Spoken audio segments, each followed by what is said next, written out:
नमस्कार, मैं Madhu Chaudhary, assistant professor botany. आज हम लाइकोपोडियम या क्लब मॉस में रिप्रोडक्शन के बारे में बात करेंगे। तो लाइकोपोडियम में वेजिटेटिव रिप्रोडक्शन और सेक्सुअल रिप्रोडक्शन पाया जाता है। वेजिटेटिव रिप्रोडक्शन यहाँ पर बल्बिल और गैमी के द्वारा, एडवेंटिशियस बर्ड्स के द्वारा, या फ्रेगमेंटेशन एंड डिके या रूट ट्यूबर्स के द्वारा पाया जाता है। जैसे कि आप इस पिक्चर के अंदर आप गैमी की स्ट्रक्चर आप देख सकते हैं। लाइकोपोडियम में गैमी स्टेम की टिप पर लीव्स के द्वारा, स्पाइरली अरेंज्ड लीव्स के द्वारा सराउंडेड एक स्ट्रक्चर होती है जो मैच्योर होकर गिरने के बाद में पूरा स्पोरोफाइट या लाइकोपोडियम को फॉर्म कर सकती है। तो बल्बिल और गैमी जो है स्टेम एपिक्स पर पाए जाते हैं और लीव्स की एक्सिस में पाए जाते हैं। लीव्स जो ऐसे कि आप देख पा रहे हैं, इनमें फ्लैशी लीव्स होती है और ये लीव्स है इसके चारों स्पाइरली अरेंज्ड होती है। और जब ये बल्बिल जो है भूमि पर गिरता है तो यह एडवेंटिशियस रूट्स को फॉर्म करता है और नया स्पोरोफाइट बनाता है। बाय एडवेंटिशियस बर्ड्स के द्वारा भी कुछ स्पीसीज जैसे कि लाइकोपोडियम रिफ्लेक्सम में वेजिटेटिव रिप्रोडक्शन होता है। फ्रेगमेंटेशन एंड डिके के द्वारा कुछ क्रीपिंग स्पीसीज जो होती है उनमें लाइकोपोडियम में वेजिटेटिव रिप्रोडक्शन होता है। फ्रेगमेंटेशन और डिके में क्या होता है कि जो प्रोग्रेसिव डेथ जो है वह reaches to the point of dichotomy, यानी जहाँ पर द्विशाखन जहाँ से प्रारंभ होता है वहाँ तक डिके पहुँच जाता है और वहाँ पर पहुँचने के बाद में दोनों ब्रांचेस सेपरेट हो जाती हैं और दोनों ब्रांचेस नया प्लांट बनाती हैं। तो फ्रेगमेंटेशन एंड डिके के द्वारा इस तरह से vegetative reproduction. By root tubers जो है लाइकोपोडियम सनों में पाया जाता है जिनमें रूट्स के एपिकल रीजन में कुछ पैरेन्काइमेटस सेल्स जो है ग्रुप बनाती है और ये ट्यूबर जो है बाद में नया प्लांट बनाता है। नेक्स्ट हम इम्पोर्टेंट हमारे लिए क्या है, लाइकोपोडियम में रिप्रोडक्शन बाय स्पोर्स। तो लाइकोपोडियम जैसे कि टेरिडोफाइट्स प्लांट है तो इसमें यह स्पोरोफाइट होता है।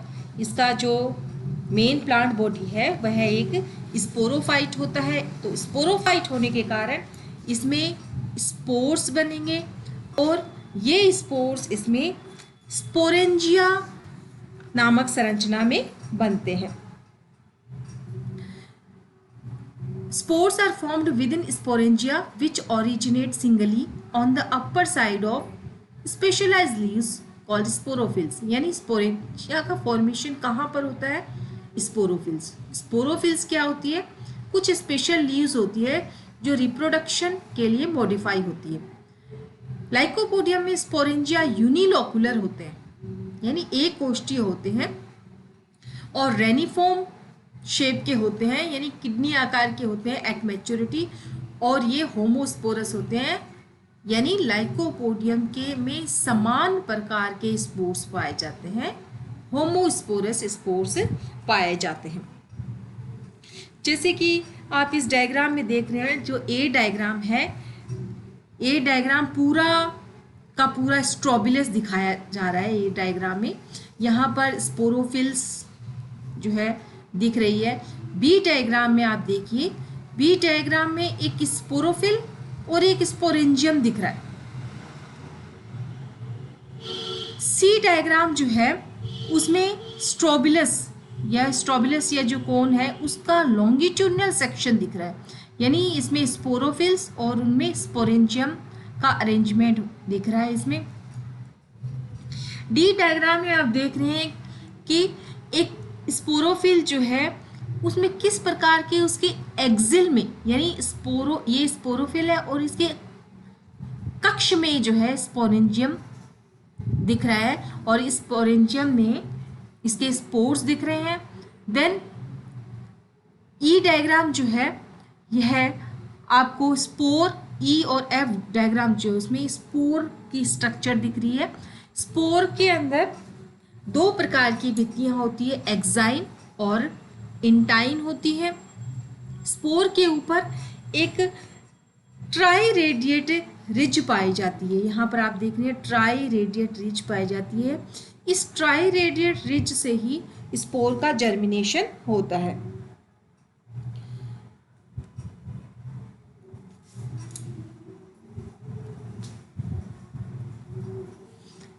इस स्लाइड में आप डेवलपमेंट ऑफ स्पोरेंजियम देख रहे हैं।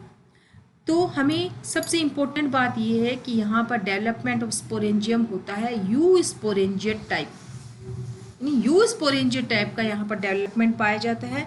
You sporangiate type of development का मतलब है स्पोरेंजियम का निर्माण कुछ प्राइमरी सेल्स या ग्रुप ऑफ सेल्स के द्वारा होता है, ना कि एक सेल के द्वारा। Once again I repeat, eusporangiate development का मतलब है स्पोरेंजियम का डेवलपमेंट ग्रुप ऑफ सेल्स के द्वारा होता है, न कि सिंगल सेल के द्वारा। तो स्पोरेंजियम का डेवलपमेंट जो है स्पोरोफिल के ऊपर शुरू होता है। जैसे कि यहाँ पर ए डायग्राम में आप देख रहे हैं, आपको कुछ स्पोरेंजियल इनिशियल्स दिखाई दे रहे हैं। ये कुछ सेल्स होती है जो कि 2 से लेकर 5 तक की संख्या में होती है। इनको स्पोरेंजियल इनिशियल्स कहते हैं। और ये स्पोरोफिल की एड एक्सियल या ऊपरी सतह पर पाई जाती है। ये जो सेल्स दिख रही हैं आपको मीन्स स्पोरेंजियल इनिशियल्स। इन सेल्स में पेरिक्लिनल डिवीजन होता है। पेरिक्लिनल डिवीजन होता है।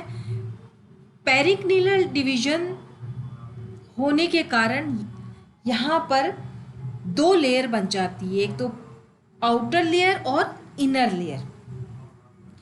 आउटर लेयर की जो सेल्स हैं उनको प्राइमरी वॉल सेल कहते हैं, और इन प्राइमरी वॉल सेल में पेरिक्लिनल और एंटीक्लिनल डिवीजन होता है, जिससे स्पोरेंजियम की जैकेट का निर्माण होता है।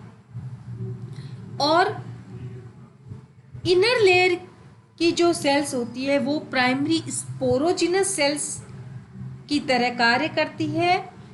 उनमें लगातार माइटोटिक डिवीजन होता है और वो स्पोर सेल्स बनाती है।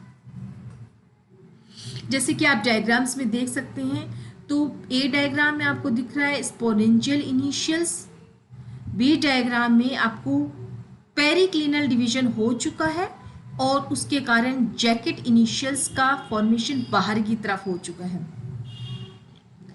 और भीतर की जो सेल्स है उनको आर्किस्पोरियल सेल्स कहेंगे, पहले आर्किस्पोरियल सेल्स कहेंगे।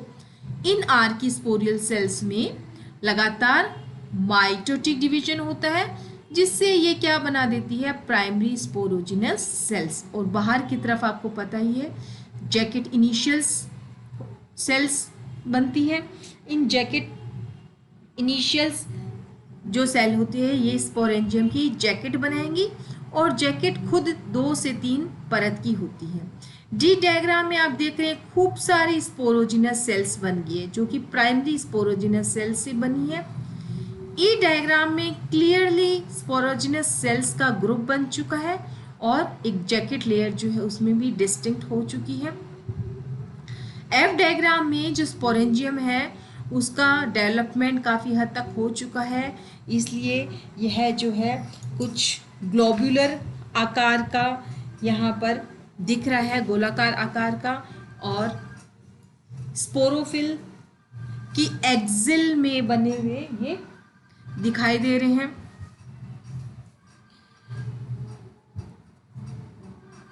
तो जब स्पोरेंजियम डेवलप हो रहा होता है तो सबसे इनर सेल जो है इसकी, सबसे जैकेट की सबसे इनर सेल है, उसे टैपिटम कहते हैं, और यह टैपिटम सेल न्यूट्रिशियस होती है। न्यूट्रिशियस यानी इसके अंदर जो स्पोर्स डेवलपिंग स्पोर्स है उनके लिए ये न्यूट्रिशियस होती है।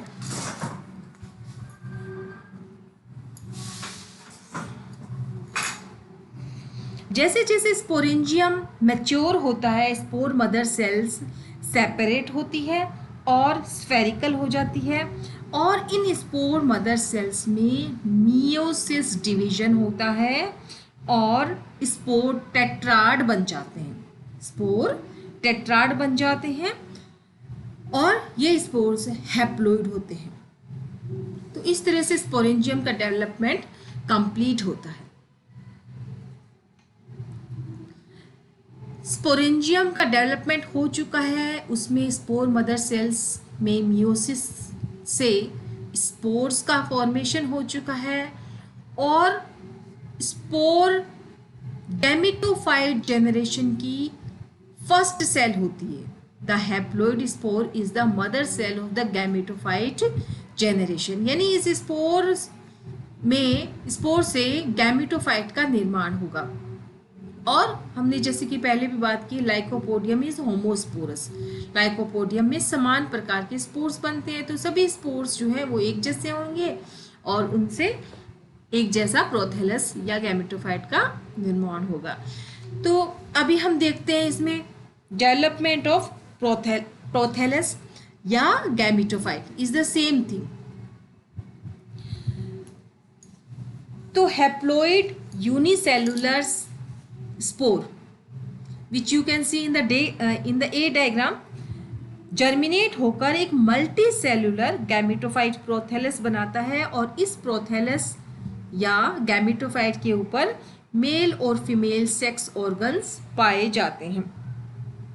कुछ स्पीसीज जैसे लाइकोपोडियम सर्नुअम है, उसमें स्पोर कुछ ही दिनों में जर्मिनेट हो जाता है और उसे हरा प्रोथेलस बनता है, लेकिन कुछ स्पीसीज जैसे लाइकोपोडियम क्लेवेटा में स्पोर कुछ समय के लिए भूमि में दबा हुआ रहता है और उसमें जर्मिनेशन जो है अधिक समय लेता है, कई बार कुछ साल भी इसमें सालों का समय लग जाता है। Development of gametophyte to the stage of formation of mature sex organs takes from 8 to 15 year, यानी 8 से लेकर 15 साल तक पूरा गैमेटोफाइट बनने में इसमें समय भी लग सकता है। गैमेटोफाइट के बनने की जो दर होती है वह इस पे फोटोसिंथेटिक टिश्यू कितना है ना, उसके ऊपर डिपेंड करता है। तो गैमेटोफाइट इसमें जो है ग्रीन स्ट्रक्चर होते हैं जो ऑटोट्रोफिक होते हैं, लेकिन कुछ गैमेटोफाइट जो है उनमें माइकोराइजल पाई जाती है। तो इस तरह से कितना ग्रीन टिश्यू पाया जाता है उसके आधार पर गैमेटोफाइट की रेट ऑफ डेवलपमेंट होती है।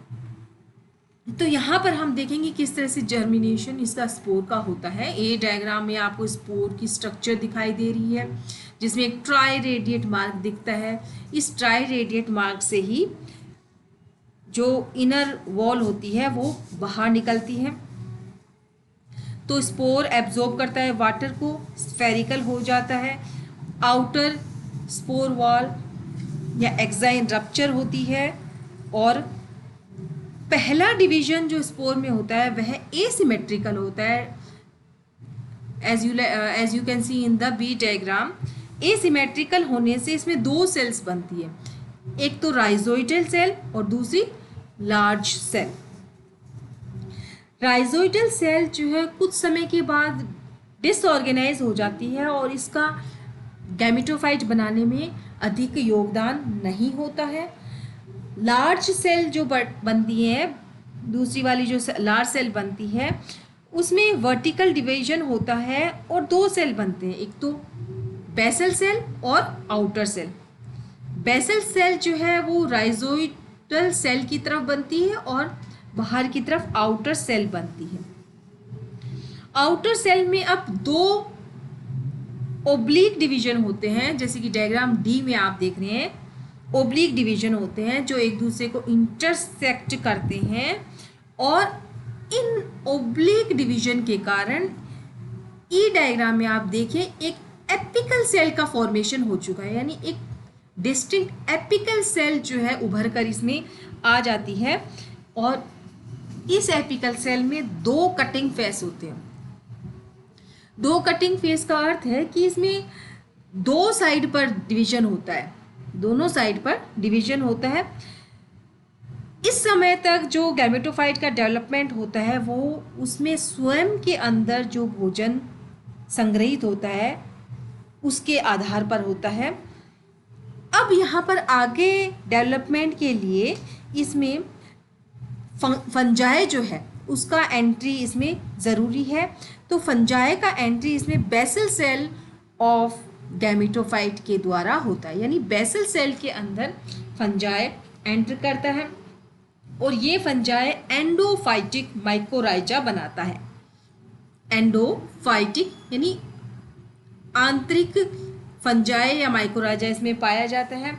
और अगर यहाँ पर फंजल इन्फेक्शन नहीं होता है किसी कारण से तो गैमेटोफाइट का डेवलपमेंट रुक जाता है।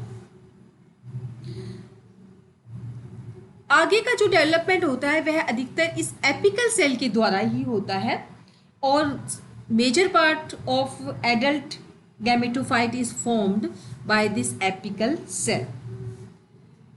यहाँ पर एफ डायग्राम में आप देख रहे हैं, यहाँ पर फंगल हाइफा जो है वो इसमें दिखाई दे रहा है और जी डायग्राम जो है उसमें आपको आगे का डेवलपमेंट इसमें दिख रहा है, प्राइमरी ट्यूबरकल बन जाए। और आई डायग्राम तक जो है इसका गैमेटोफाइट का फॉर्मेशन कंप्लीट हो चुका होता है। लाइकोपोडियम में प्रोथेलस या गैमेटोफाइट 3 डिस्टिंक्ट प्रकार के होते हैं।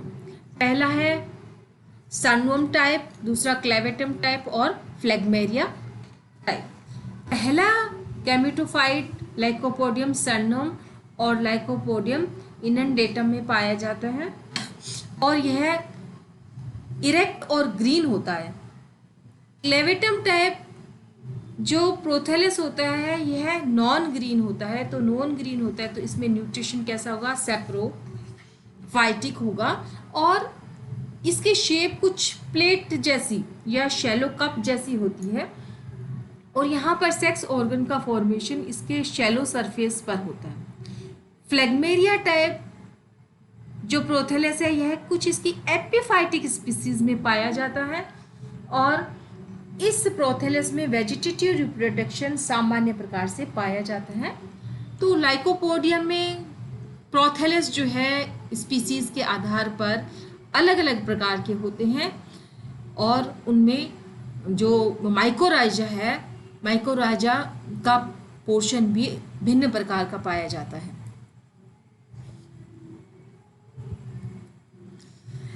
नेक्स्ट प्रोथेलस का डेवलपमेंट हो चुका है। प्रोथेलस का डेवलपमेंट होने से इसके ऊपर सेक्स ऑर्गन का फॉर्मेशन भी अब कंप्लीट हो चुका है। तो यहाँ पर हम इसके सेक्स ऑर्गन्स की स्टडी करेंगे। तो पहले हम लेंगे एंथेरेडियम।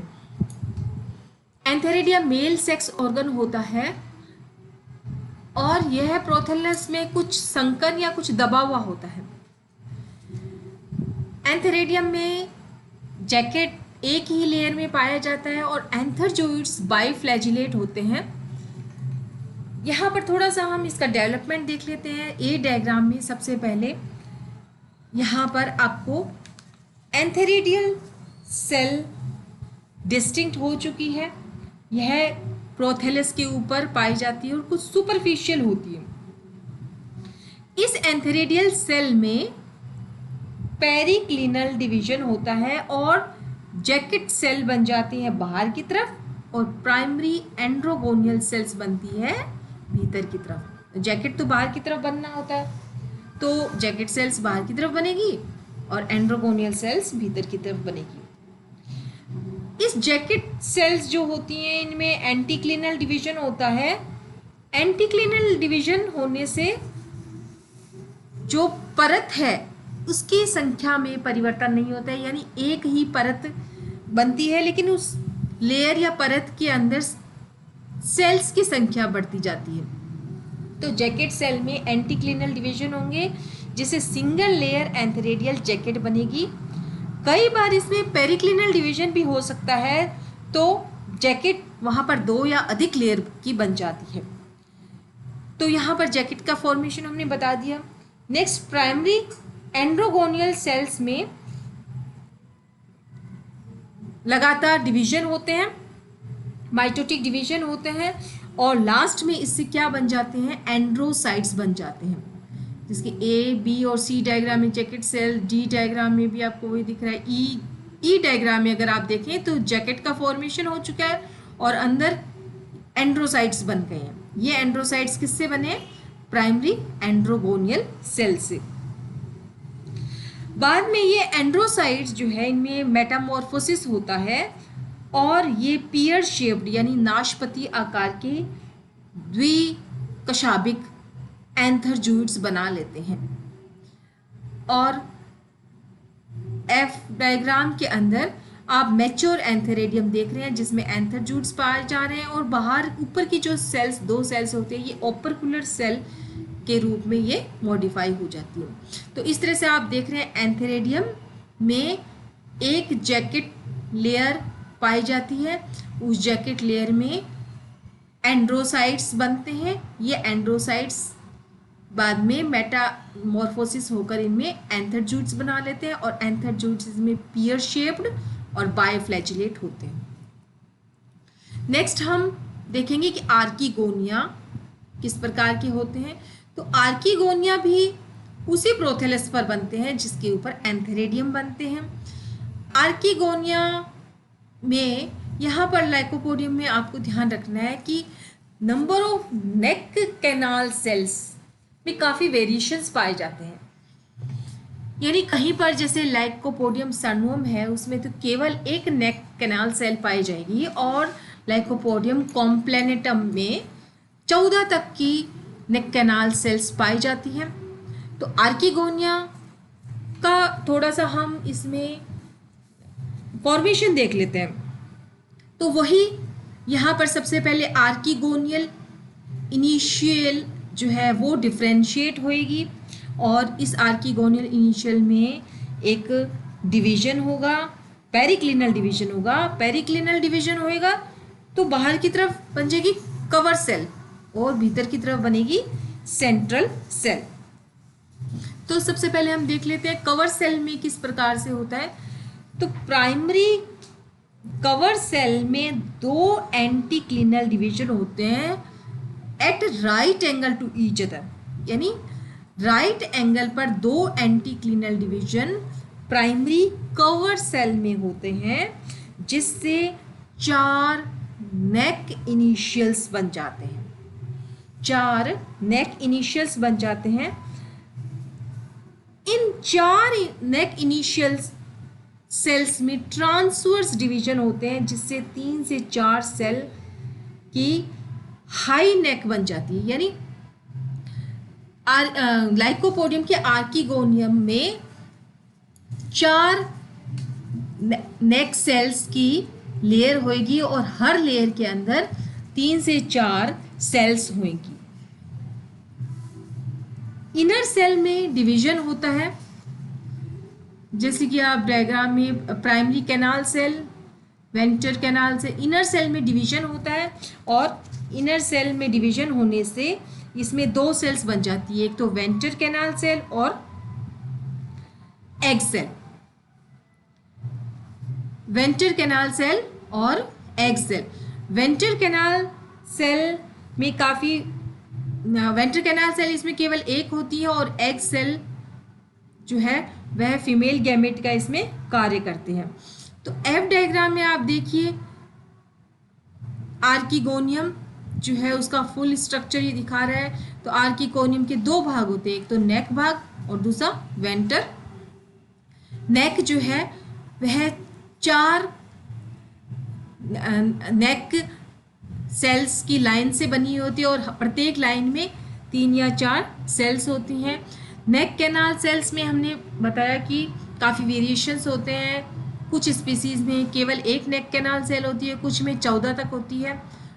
वेंटर में 2 सेल्स होंगी, एक तो वेंटर कैनाल सेल और दूसरा एग सेल होगा। यहाँ पर आपको जो है जी और एच डायग्राम में नेक कैनाल सेल का डिसइंटीग्रेशन हो जाता है, वेंट्र कैनाल सेल का भी डिसइंटीग्रेशन होता है, और एग सेल जो है इसमें फर्टिलाइजेशन के लिए जो है इसमें डिस्टिंक्ट आपको दिखाई देता है। तो फर्टिलाइजेशन के बाद में यहाँ पर जाइगोट का फॉर्मेशन होता है। तो फर्टिलाइजेशन के लिए हम पहले बात करेंगे, यहाँ पर है कीमोटैक्टिक फर्टिलाइजेशन इसमें होता है, कुछ सिट्रिक एसिड का इसमें रोल होता है, और कीमोटैक्टिकली बाइफ्लैजिलेट एंथरजूट्स जो है वो वेंट्र में एंटर करके यहाँ पर मेल और फीमेल गैमेट्स का फ्यूजन होता है और oospore का फॉर्मेशन होता है या जाइगोट का फॉर्मेशन होता है। तो यहाँ पर हम देखेंगे एम्ब्रियो का डेवलपमेंट उस जाइगोट से किस प्रकार से होता है। तो डिप्लॉइड सेल यहाँ पर बन चुकी है, और डिप्लॉइड सेल जो है नेक्स्ट स्पोरोफाइट जनरेशन की मदर सेल होती है। यहाँ पर पहला जो डिवीजन है ट्रांसवर्स डिवीजन होता है, और ट्रांसवर्स डिवीजन होने से इसमें दो सेल्स बनती है, एक तो बाहर की तरफ सस्पेंसर सेल और भीतर की तरफ एम्ब्रियोनिक सेल।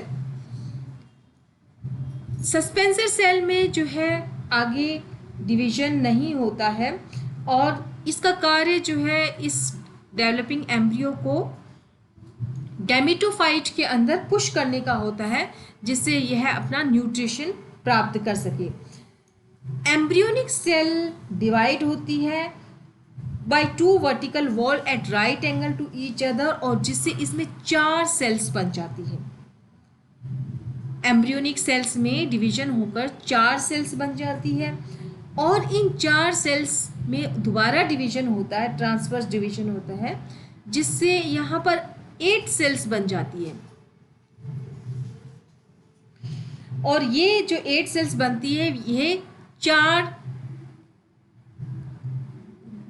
2 टायर्स में बनते हैं, और प्रत्येक टायर में इसमें 4 सेल्स होती है। तो यहाँ पर आप देखेंगे कि इस स्टेज तक जो है 9 सेल्स बन चुकी है, एक तो सस्पेंसर सेल और दूसरी 8 एम्ब्रियोनिक सेल्स फॉर्मेशन हो चुका है। भीतर वाला जो टायर होता है 4 सेल्स का, उससे फुट का निर्माण होता है, और बाहर वाला जो टायर होता है उससे लीफ और स्टेम का फॉर्मेशन होता है। जैसे कि आप जी डायग्राम में देखिए, सस्पेंसर सेल यहाँ पर फुट का निर्माण हो चुका है। इस फुट का निर्माण 4 जो टायर बनता है 4 सेल्स का, जो भीतर की तरफ होता है उससे बनता है, और बाहर की तरफ बाकी का जो एम्ब्रियो का फॉर्मेशन होता है वह बाहर वाले टायर से बनता है।